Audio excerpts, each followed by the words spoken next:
Alright guys, I'm going to try and shoot a video on how to do rear delt flies. We'll see how this goes with the music from the CrossFit side and everything. But basically, people train rear delts all the time, but most of the time, most people train them incorrectly. Either to where they're not using their rear delts at all, or they're not using them nearly enough.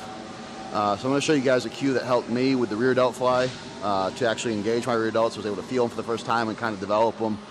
For those that don't know, you got your front delt, which you use a lot with your pressing, overhead, and bench press. You got your medial delt, which is more sideways stuff. And the rear delts, the ones back here, the little small muscles, it actually is very beneficial for your bench press, for your squat, for really any type of press. And it also looks good, and I mean, a lot of us could appreciate that. So I'm going to show you how to do it the best that I can. I saw a video, crap, it must have been like 4 years ago now, that showed how to do it. It gave me a cue that finally made it click for me. I've been trying to do it for a long time and it just wasn't working. The video's gone. I don't know where it went. I can't find it again. So I'm going to try and pass that along to you guys. But basically, when you're doing a rear delt fly, you're going to imagine that there's like a small wooden frame around your wrists, and you're trying to get through that frame using just your wrists. So do that motion, it's not really going to do it. It's more of you're trying to get through the frame. Man, this looks fucking weird. But you're imagining that there's a frame around your wrist and you're trying to get through it. And that's going to keep your shoulder locked in place, because your rear delt, when you're doing the rear delt flies, your shoulder shouldn't be moving a lot. It should be locked in place and your arm should kind of be rotating around it. So when you do that, I'm gonna do a quick demonstration.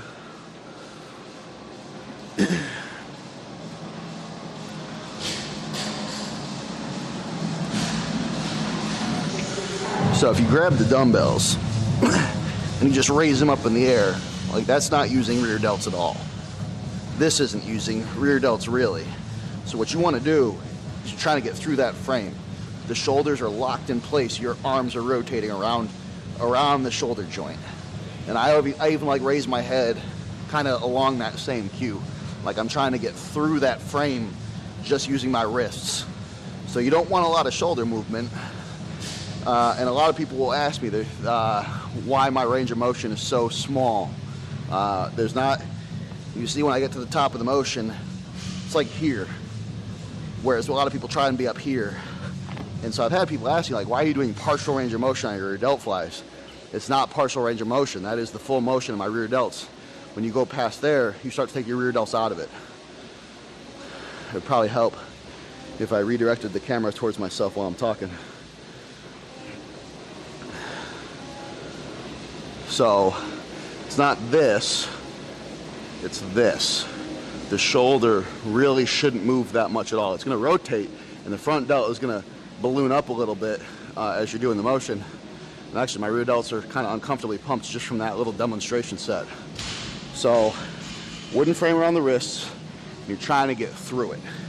You're trying to squeeze through that small frame using just your wrists. It sounds ridiculous, it sounds stupid, but visualizing that and trying to do it, and like I said, when I'm doing it, I'll even like move my head up like I'm trying to go through it. I'm trying to go through. And when I do that with my head, it kind of keeps the cue going. And as soon as I started doing that, the very first time I did rear delt flies with that cue, it just blew up my rear delts. They were uncomfortably pumped for like, not pumped, but they were uncomfortable. They were sore for like 3 days. And that's how I knew I had done it. And plus, I mean, I'm fat right now, but I was able to see a lot of growth in my rear delts when I started doing them that way as well. So I hope that makes sense to you guys. It's kind of a quick little video because I get a lot of people asking about it. And I've never really explained it to a large audience before. Depending on how clear this is, if people are telling me in the comments that it didn't click with them, it didn't work, then maybe I'll try and find a different way to present it. But, I mean, it is that simple. And again, remember, the shoulder, you don't want the shoulder to move very much. Your arm is rotating, the shoulder is rotating, but it's not moving. The shoulder is not relocating in space. It's staying locked in, and you're just rotating around it rather than that. And when you're doing rear delt flies, some people like pinkies out. I prefer a neutral grip where my palms are facing in. Whatever gets you to hit your rear delts, whatever gets you to feel them correctly is going to work. But the other thing you do, I mean, you could do sets where you get to the top of the motion, you just squeeze your rear delts. You can just do them normal, you know, rep them out. There's different ways you can do it to hit hypertrophy. I like to use lighter weights. There are weights where I can hit the range of motion. There are weights where I can do the rear delt correctly, but I start to lose that connection with my rear delts, and they start to become less effective. So typically I'll sit between 20-pound dumbbells and maybe 40-pound dumbbells. Somewhere in that range is typically where I'll do it. I usually do it at the end of a press session, end of like an overhead press, and it just lights my rear delts up. So let me know if that helped you. If it didn't, I'll go fuck myself. If you like videos like this, if you want to see the grip video I got coming, like, comment, subscribe, all that shit. I'll try and do more stuff like this, especially with some of the strongman movements that are a little lesser known. Just putting information out there. And hopefully you're able to hear what I'm saying, despite all the CrossFit music. I'm sorry that I'm fat right now, but I've started to cut recently.